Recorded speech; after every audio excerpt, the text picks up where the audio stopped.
मित्रांनो, आपण आज बघूया MSRTC मधून आलेली अपडेट।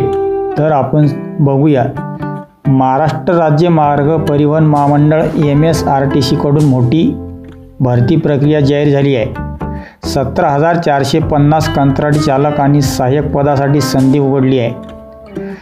भविष्यात येणाऱ्या 8,000 नवीन बसेससाठी MSRTCला मनुष्यबळाची अत्यंत आवश्यकता आहे। या भरती प्रक्रियेत 17,450 पदासाठी कंत्राटी पद्धतीने चालक आणि सहाय्यकाची निवड केली जाणार आहे।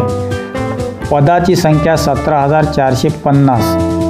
प्रकार कंत्राटी 3 वर्षासाठी, वेतन किमान 30,000 रुपये। प्रशिक्षण MSRTC कडून दिले जाईल। ही संधी राज्यातील हजारो बेरोजगार तरुण तरुणींना रोजगार मिळवून देईल। MSRTCने भरतीसाठी ई-निविदा प्रक्रिया सुरू करण्याचा निर्णय आहे। ही प्रक्रिया 6 प्रादेशिक विभागामध्ये निहाय राबवली जाईल।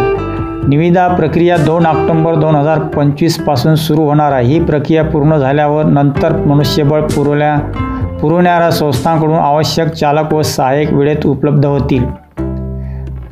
भरती झालेल्या उमेदवारांना MSRTC कडून पूर्ण प्रशिक्षण दिले जाईल। तुम्हाला मिळणारे फायदे: किमान 30,000 रुपये वेतन, सुरक्षित आणि स्थिर रोजगार, अनुभव व प्रशिक्षण। या भरतीमुळे प्रवाशांना अखंडित, सुरक्षित आणि दर्जेदार बस सेवा मिळणार आहे। उत्साही तरुण तरुणीमध्ये बसमध्ये काम करताना परिवहन मंत्री प्रताप सरनाईक यांनी या संधीचा पुरेपूर फायदा होतकरू तरुणांनी घ्यावा असे आवाहन केले आहे।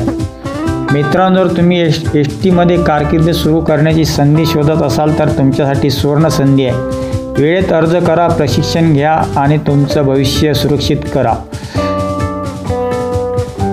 जर तुम्हाला हवे असेल तर मी पुढील अपडेटसाठी तुम्हाला अपडेट देत राहू। धन्यवाद।